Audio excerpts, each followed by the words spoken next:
¿Cómo están? Me da mucho gusto saludarlos y recibir en esta ocasión a Luis Javier de la Torre. Muchísimas gracias por acompañarnos, Luis Javier, porque creo que tienes mucho que contarnos acerca de un proyecto, la verdad, muy importante y para la ciudad de gran valor. Es la Ruta de la Amistad, de la cual tú eres presidente del patronato. Esto se crea en 1994. Acaban de presentar, con motivo de los Juegos Olímpicos y Paralímpicos en Río de Janeiro, una exposición en el Museo de Historia de la ciudad, y tienes una serie de actividades de música multidisciplinarias y también una campaña enorme por preservar un tesoro nacional que está en pleno periférico, en la Ciudad de México, entre primeros y segundos pisos, Se ha quedado ya. y con muchas dificultades para sacar adelante este proyecto. ¿Cuál es la importancia del rescate de la Ruta de la Amistad? Bueno, primero, Mercedes, agradecerte la invitación. Y bueno, creo que la importancia es primero que son unas esculturas únicas en el mundo, que traen un contexto muy importante, que es la época de los 60s en México, donde a la par de sucesos dramáticos hay también una irrupción de la creatividad, un desarrollo del diseño, de la arquitectura, pero sobre todo, creo yo, del gran empeño de todos los mexicanos por hacer un evento, por presentar a México de la mejor manera posible. Que fue la Olimpiada Cultural que propone Pedro Ramírez Vázquez con Matías Geritz y otro grupo de artistas y diseñadores y creadores. Claro, de hecho fueron 20 eventos los que se hicieron, casi 8 meses de Olimpiada Cultural. También es importante comentar que esta idea del arquitecto Pedro Ramírez Vázquez, este impulso que él da, pues crea y pone las bases de lo que son los actuales Juegos Olímpicos, y de ahí vendrá lo de Río que platicaremos en un momento, ¿no? O sea, viene Río de lo que México propuso en el 68, de crear una Olimpiada Cultural, porque aquí creo que lo más interesante de todo de ese proyecto era saber que no había seres humanos mejores o peores, sino la cultura es prácticamente, nos hace iguales, porque nos hace vernos desde un punto de vista central, lo cual logra que todas las culturas puedan tener una presencia, básicamente comillada, olímpica, de oro. De hecho, la Ruta de la Amistad se compone de 19 esculturas, cada una de distintos países. Este dinamismo diplomático, ¿qué ha representado ahora y qué importancia tiene?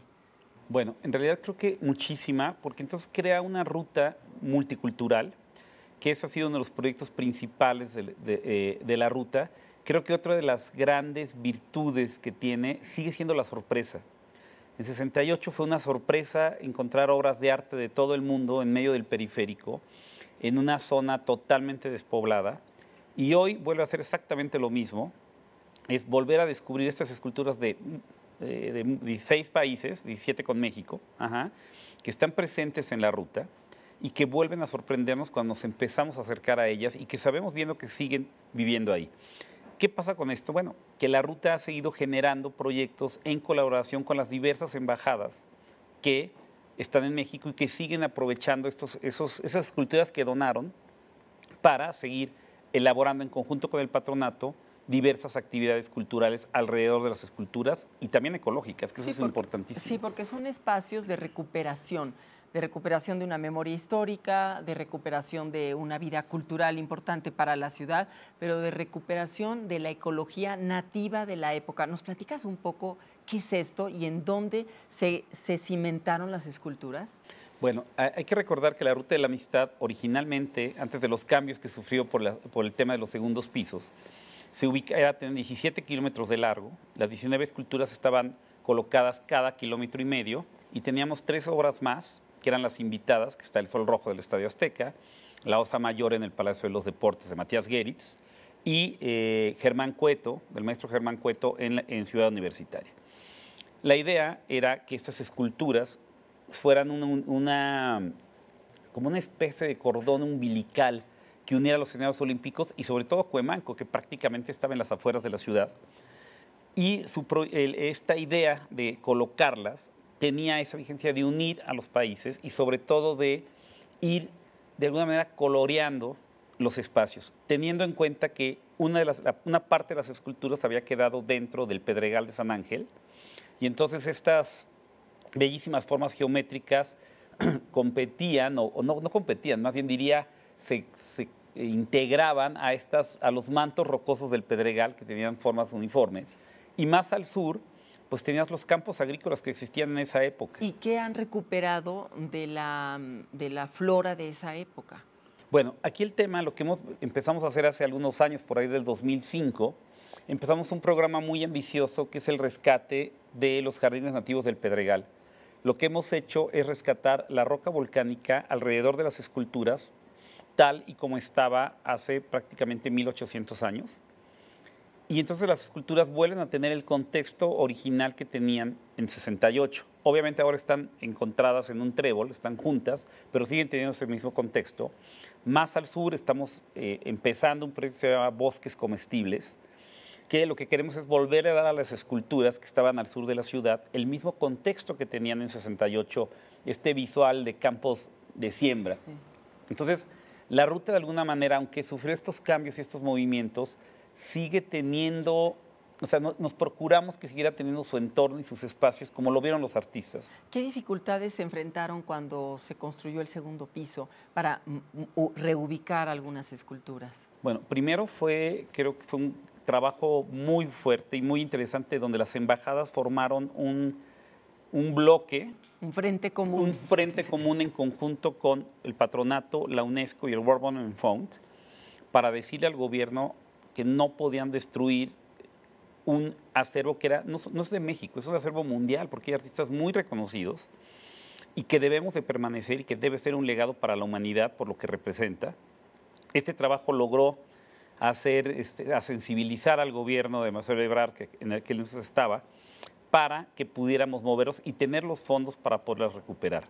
Al final me parece que el cambio es interesante porque le dio otro respiro a la ruta, le dio otra oportunidad de sobrevivir. En realidad los espacios que tenía originalmente estaban por un lado invadidos de construcciones.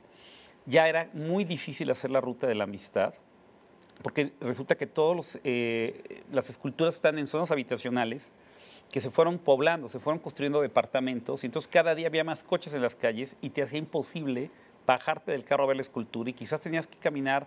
Sí, porque ahora las puedes visitar incluso en el turibús. Luis, para concluir nuestra charla, ¿cómo podrías invitar al público a valorar este legado cultural tan importante para México y para el mundo y invitarnos a dónde podemos ver las actividades que realizan?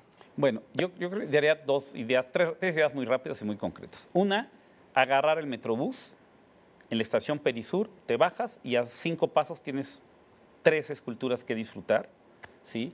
El segundo punto es entrar al nuevo Google Ruta de la Amistad, que hoy puedes ver las esculturas en 3D, imaginarte realmente lo que está pasando con ellas y entonces animarte más a venir. Y la otra, para las actividades, entrar a nuestra página de internet, que es www.mexico68.org. Si quieres recibir nuestras cartas de invitación, pues es escribir a comunicación@mexico68.org y ahí te va a estar llegando toda la información, las exposiciones, las rodadas de bicis, los conciertos de música y el cine que viene también para Ruta. Pues muchísimas gracias y felicidades por este esfuerzo tuyo y de quien te acompaña por rescatar este patrimonio cultural y arquitectónico también de México y del mundo. Muchas gracias y los invitamos a que visiten las páginas y los sitios que Luis nos recomendó y yo los veo en la siguiente charla. Hasta entonces.